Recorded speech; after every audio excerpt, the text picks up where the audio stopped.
दोस्तों नाखून तो हम सभी काटते हैं, लेकिन दोस्तों इन नाखून से आप अमीर बन सकते हैं, लेकिन साथ ही साथ इस नाखून से आप गरीब भी बन सकते हैं। दोस्तों अगर इस नाखून को लेकर अगर आप पर किसी ने टोना टोटका कर दिया तो आप बड़ी मुसीबत में फंस सकते हैं। दोस्तों आपको इन नाखूनों को ना तो कहीं फेंकना है और ना ही कभी गंदगी में आपको इनको डालना है। दोस्तों हम क्या करते हैं कि अपने नाखून काटने के बाद उन्हें अपने कचरे के पात्र में फेंक देते हैं या फिर घर के बाहर उछाल देते हैं। दोस्तों ऐसा नहीं करना है। अगर आपके नाखून किसी को प्राप्त हो गए और उन्होंने आप पर टोना टोटका कर दिया तो फिर आपके लेने के देने पड़ जाएंगे।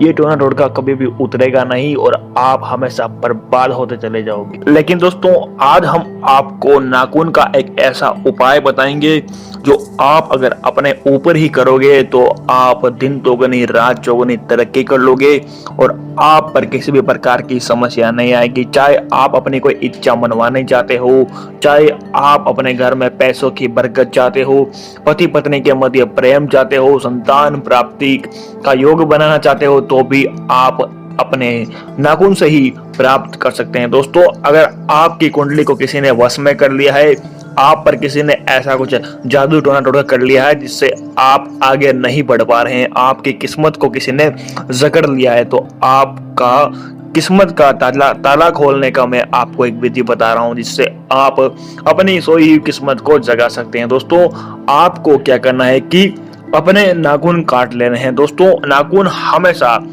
रविवार के दिन और बुधवार के दिन ही काटने चाहिए। गुरुवार, मंगलवार और शनिवार को कभी भी नाखून नहीं काटने चाहिए।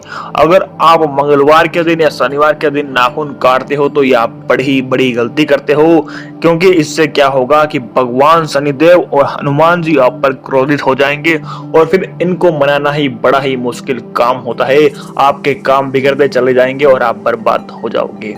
दोस्तों आपको रविवार या बुधवार के दिन आपके दोनों हाथों के और दोनों पांव के टोटल 20 अंगुलियों के नाखून काट लेने हैं। दोस्तों इन नाखून को आपको इकट्ठा कर लेना है। दोस्तों इसके बाद आपको क्या करना है कि शाम के समय 6 बजे के बाद जब सूरज अस्त हो जाता है उस समय आपको क्या करना है कि अपने ऊपर से इन नाखून को उमाड़ लेना है। दोस्तों आप चाहे तो इनको 11 बार, 21 बार या 108 बार, जितना आप अपना फायदा करना चाहते हैं उतनी बार ही इनको अपने ऊपर से उमाड़ लेना है।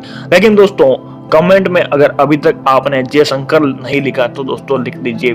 भगवान शंकर महादेव सभी देवताओं में दोस्तों प्रमुख है। अगर आप उनकी कृपा पाना चाहते हैं तो हमारे कमेंट बॉक्स में उनका नाम जरूर लीजिए। दोस्तों इसके बाद आपको क्या करना है कि अपने ऊपर से नाखून को उमाड़ लेने के बाद उनको जलती हुई आग में फेंक देना है। दोस्तों आप ऐसा करने के बाद आप देखेंगे कि आपके जो भी आपके ऊपर किसी ने टोना टोटका किया है या फिर आपकी जो किसी ने किस्मत बांध दी है, आपको किसी ने वश में कर लिया, तो वशीकरण आपके नाखून से उतर जाएगा।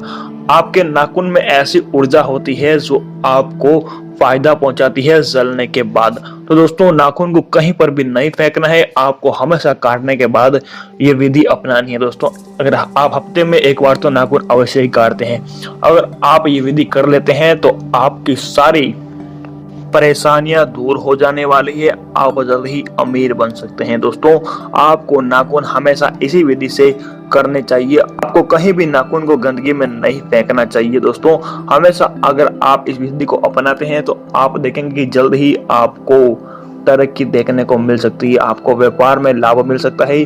अगर आप स्टूडेंट हैं तो आपको पढ़ाई में बेहतरीन तरीके मिल सकते हैं, आप जल्दी ही अपनी मंजिल को पा सकते हैं, आप अपनी मनोकामना को भी पूर्ण करवा सकते हैं। दोस्तों इससे भगवान की आपके ऊपर बहुत बड़ी कृपा होती है। दोस्तों मैं उम्मीद करता हूं आपको ये जानकारी पसंद आई होगी। अगर पसंद आई तो हमारे चैनल को सब्सक्राइब कीजिए और साथ ही कमेंट बॉक्स में जय शंकर लिखना नहीं भूलें। दोस्तों धन्यवाद।